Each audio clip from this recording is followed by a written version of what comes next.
Hello everyone, welcome to Krishnatri classes.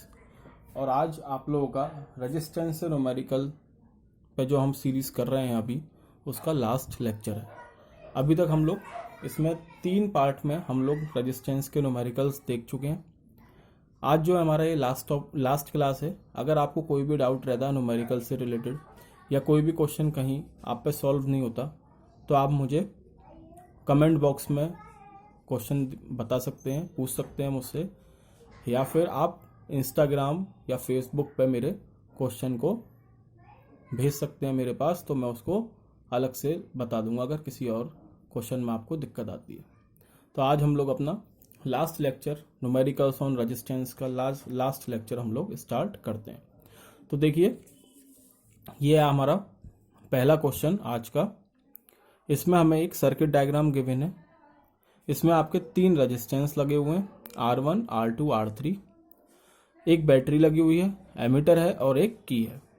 अब question में ये बोलता है कि अगर आपका स्विच के ओपन रहता है, विद द स्विच के ओपन, ये वाला, अगर ये के स्विच ओपन रहता है तो एमीटर की रीडिंग आती है 0.6 एम्पेयर। एमीटर की रीडिंग 0.6 एम्पेयर आती है।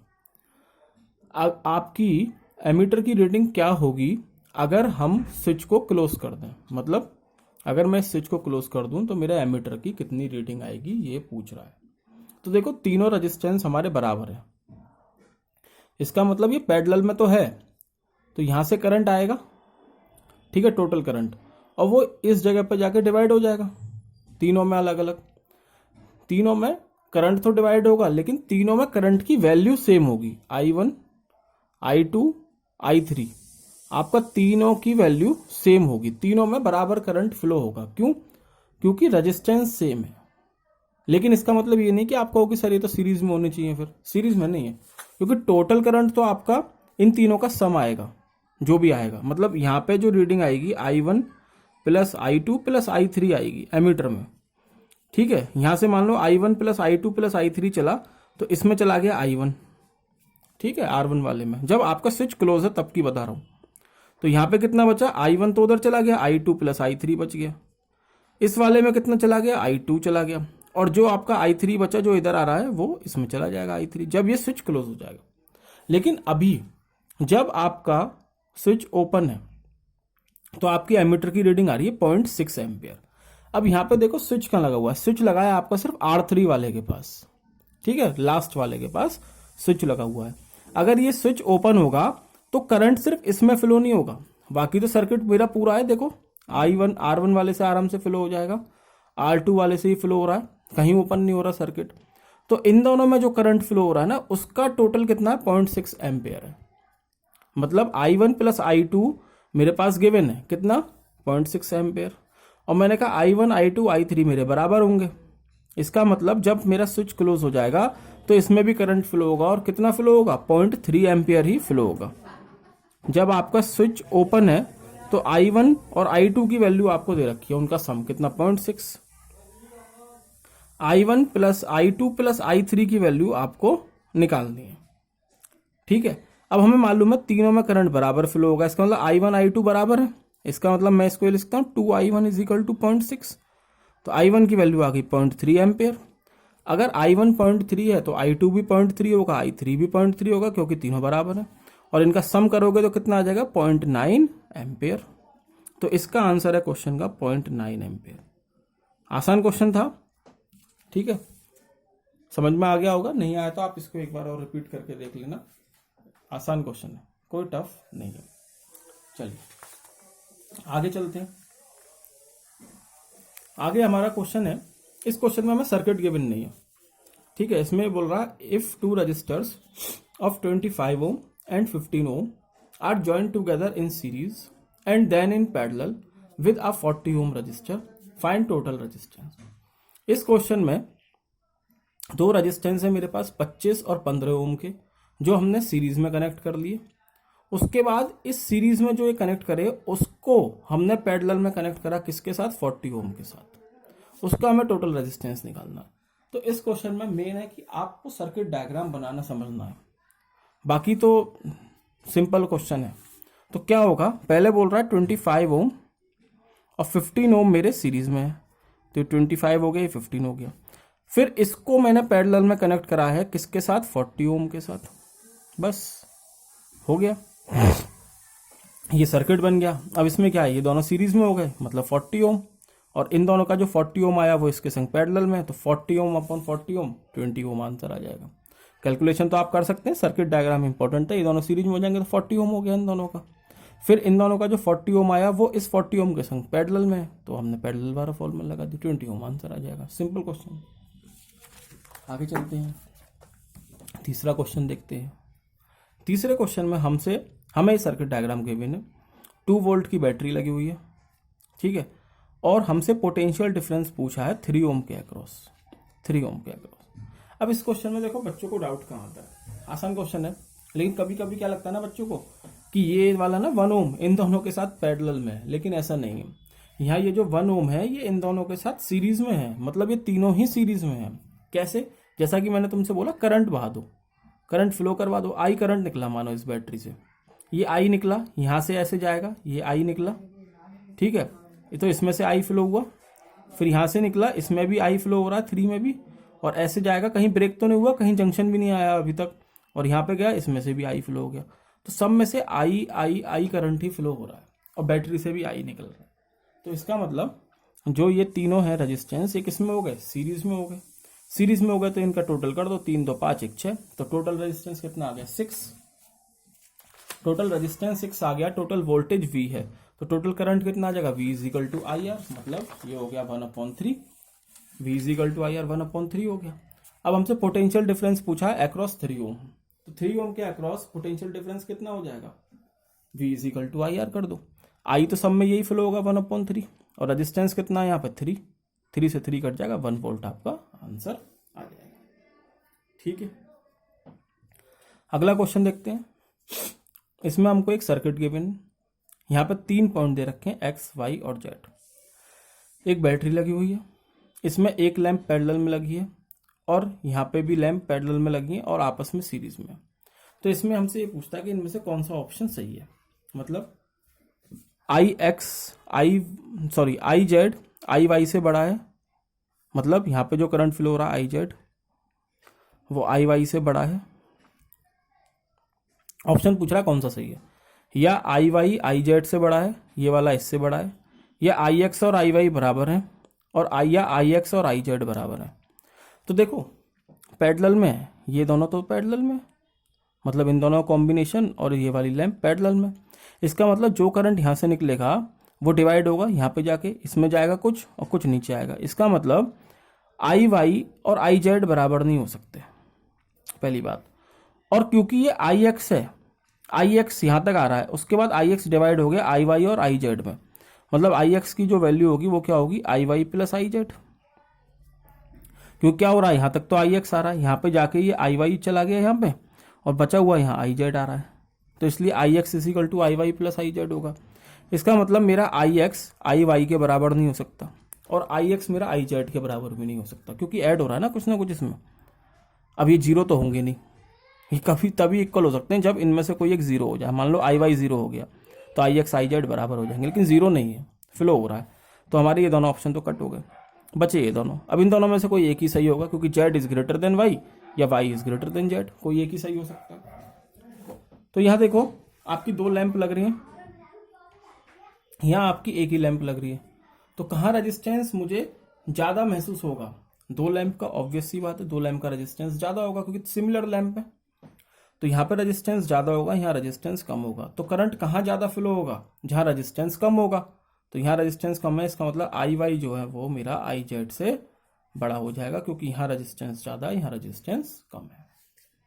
ठीक है, ये क्वेश्चन ऑब्जेक्टिव है, ऑब्जेक्टिव क्वेश्चन है, कभी कभी आ जाते हैं ऐसे क्वेश्चन, तो इनको भी करना थोड़ा जरूरी है कि एक आइडिया लगा रहे कि इस तरीके से हम इनमें अप्रोच करते हैं। अगला क्वेश्चन देखते हैं। अगला क्वेश्चन देखो, क्वेश्चन मैंने लिखा नहीं है, मैं क्वेश्चन तुम लोग को ऐसे ही समझा देता हूँ। क्वेश्चन में उसने बोला था कि कोई रेजिस्टेंस है हमारे पास, ठीक है, रेजिस्टेंस नहीं सॉरी, एक वायर है हमारे पास, उसका कुछ रेजिस्टेंस है, उस वायर को हमने 5 पार्ट में डिवाइड कर दिया। 5 इक्वल लेंथ में हमने उसको डिवाइड कर दिया, और फिर जब हमने उसको डिवाइड कर दिया 5 इक्वल पार्ट में, उन पांचों पार्ट को हमने पैरेलल में लगा दिया।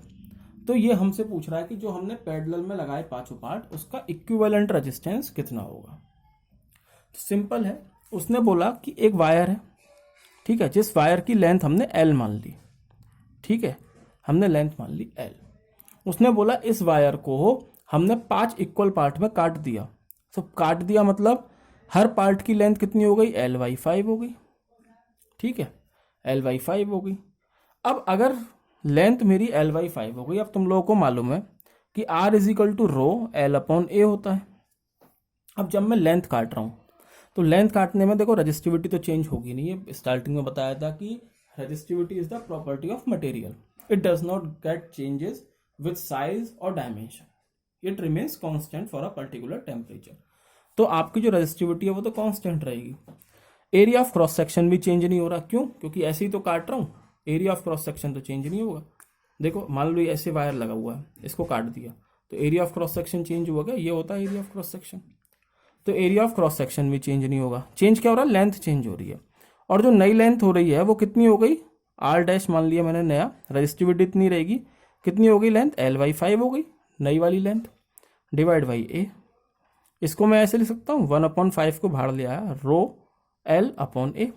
अब रो L/A मेरे कितने के बराबर है? R के बराबर है। तो जो R' की वैल्यू आई वो कितनी आई? R/5। इसका मतलब जो हर पार्ट का रेजिस्टेंस है वो कितना हो गया? R/5 हो गया, R/5 हो गया। अब इस R/5 को ही चाहो तो तुम इसको डायरेक्टली भी कर सकते हो कि अगर मैंने लेंथ L/5 करी है, किसी वायर को मैं 5 पार्ट में काट रहा हूँ इक्वली, तो रेजिस्टेंस डायरेक्टली 1/5 हो जाएगा। तो R/5 आ गया। इन R/5 रेजिस्टेंस को 5 पार्ट करे थे ना, पांचों को मैंने पैरेलल में कनेक्ट कर दिया, R/5 R/5 R/5 R/5, इस तरीके से पांचों कनेक्ट कर दिए। तो R इक्विवेलेंट कितना हो जाएगा पैरेलल में? तो R/5 लिखूंगा, 5 ऊपर चला जाएगा, 5/R plus 5/R plus 5/R। कितनी बार? 5 बार। मतलब 5 + 5 + 5 + 5 + 5 कितना हो जाएगा? 25/R। तो हमारा रेजिस्टेंस कितना आ गया? New R/25। असल में इसने रेशियो पूछा था रेजिस्टेंस का, तो R1/R2 कर दो। R1 कितना था? मतलब पहले रेजिस्टेंस कितना था वायर का? R माना है हमने, तो R हो गया। नया वाला R/25 है, तो R/25 हो गया। ये 25 ऊपर चला जाएगा, R से R कट जाएगा, कितना आ गया? 25 आ गया आपका आंसर। R/R1/R2 मतलब रेशियो 25 आ गया। ठीक है, समझ में आ गया होगा। अब चलते हैं आगे चलते हैं और इस क्वेश्चन को देखते हैं क्या बोल रहा है इस क्वेश्चन में। हाँ, इस क्वेश्चन में इसने बोला था कि मेरे पास 2 रेजिस्टेंस है, 2 वायर हैं, 2 रेजिस्टेंस है, कैसे भी मान लो। एक बार मैंने उनको पैरेलल में लगाया, एक बार मैंने उनको सीरीज में लगाया। जब मैंने उनको पैरेलल में लगाया तो उनका जो इक्विवेलेंट आया वो 2 ओम आया, और जब मैंने उनको सीरीज में लगाया तो उसका टोटल रेजिस्टेंस 9 ओम आया। तो हमें R1 और R2 की वैल्यू निकालनी है। सिंपल क्वेश्चन है, R1 और R2 की वैल्यू निकालनी है, मतलब दोनों रेजिस्टेंस की वैल्यू निकालनी है।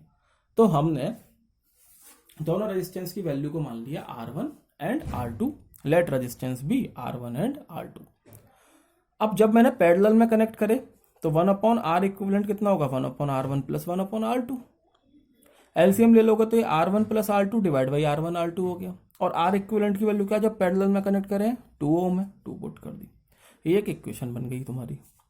फिर सीरीज में कनेक्ट करें, सीरीज में R इक्विवेलेंट कितना होगा? R1 प्लस R2, और R1 plus R2 R equivalent कितना है? 9 ओम है। जब सीरीज में कनेक्ट करें तो R1 प्लस R2 मेरा 9 हो गया।